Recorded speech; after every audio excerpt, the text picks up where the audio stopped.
ರೈತ ಬಾಂಧವರೇ ನಮಸ್ಕಾರ. ಯಾವಾಗಲೂ ನೀವು ಯಾವುದಾದ್ರೂ ಒಂದು ಹೊಸ ಗೊಬ್ಬರವನ್ನು ಹಾಕೋದ್ರ ಕಡೆ ಯೋಚನೆ ಮಾಡಬೇಡಿ.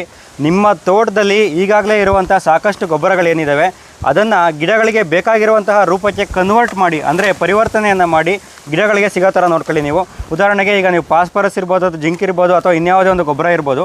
ಆ ಗೊಬ್ಬರ ನೀವು ಭೂಮಿಗೆ ಹಾಕಿದ ಮೇಲೆ ಏನಾಗಿರುತ್ತೆ, ಗಿಡಗಳಿಗೆ ಸಿಗದೇ ಇರೋವಂಥ ಒಂದು ರೂಪಕ್ಕೆ ಬದಲಾವಣೆ ಆಗಿ ಅದು ನಿಮ್ಮ ಮಣ್ಣಲ್ಲೇ ಇರುತ್ತೆ. ಸರಿ, ಹಾಗಿದ್ರೆ ಈಗ ಮಣ್ಣಲ್ಲಿ ಕರಗದೇ ಇರುವಂಥ ಗೊಬ್ಬರವನ್ನು, ಅಂದರೆ ನಿಮ್ಮ ಮಣ್ಣಲ್ಲಿರುವಂಥ ಗೊಬ್ಬರವನ್ನು ಈಗ ನೀವು ಕರಗಿಸಿ ಗಿಡಗಳಿಗೆ ಸಿಗೋ ಥರ ಮಾಡೋದು ಹೇಗೆ? ಅದಕ್ಕೆ ನೀವೇನು ಮಾಡಬೇಕಂತ ಹೇಳಿದ್ರೆ, ವ್ಯಾಮ್ ಅನ್ನುವಂಥ ಒಂದು ಜೈವಿಕ ಗೊಬ್ಬರವನ್ನು ಬಳಸಬೇಕಾಗುತ್ತೆ. ಈ ಒಂದು ವ್ಯಾಮ್ ಅನ್ನುವಂಥ ಒಂದು ಜೈವಿಕ ಗೊಬ್ಬರ, ಅಂದರೆ ಸೂಕ್ಷ್ಮಾಣು ಜೀವಿಗಳಿರುವಂಥ ಒಂದು ಗೊಬ್ಬರ ಏನು ಮಾಡುತ್ತೆ, ಈ ಗೊಬ್ಬರನ ನೀವು ನೀರಿನಲ್ಲಿ ಕಲಸಿ ಅಥವಾ ನಿಮ್ಮ ತಿಪ್ಪೆ ಗೊಬ್ಬರ ಅಥವಾ ಬೇವಿನ ಎಣ್ಣೆ ಜೊತೆ ನೀವು ಬೆರೆಸಿ ಹಾಕಿದಾಗ, ಅಂದರೆ ನೀವೀಗ ಗಿಡ ನೋಡ್ತಿರ್ಬೋದು, ಈ ಗಿಡಕ್ಕೆ ಎಲ್ಲಿ ಬೇರುಗಳಿದ್ದಾವೆ, ಬೇರುಗಳಿರುವಂಥ ಜಾಗಕ್ಕೆ ನೀವು ಹಾಕ್ತಂಥ ಸಂದರ್ಭದಲ್ಲಿ ಭೂಮಿಯಲ್ಲಿ ಇರುವಂತಹ ಒಂದು ಏನು ಪೋಷಕಾಂಶಗಳಿದ್ದಾವೆ, ನಿಮ್ಮ ಫಾಸ್ಫರಸ್ ಇರ್ಬೋದು ಅಥವಾ ಜಿಂಕ್ ಇರ್ಬೋದು, ಇನ್ನೊಂದು ಪೋಷಕಾಂಶ ಇರ್ಬೋದು, ಆ ಎಲ್ಲ ಪೋಷಕಾಂಶಗಳನ್ನ ಇದು ಕರಗಿಸಿ ನಿಮ್ಮ ಗಿಡಕ್ಕೆ ಬೇಕಾಗಿರುವಂಥ ರೀತಿಯ ಕನ್ವರ್ಟ್ ಮಾಡಿ ನಿಮ್ಮ ಒಂದು ಯಾವ ಬೆಳೆ ಇರುತ್ತೆ ಆ ಒಂದು ಬೆಳೆಗೆ ಸರಿಯಾಗಿ ಸಿಗೋ ಥರ ಮಾಡುತ್ತೆ.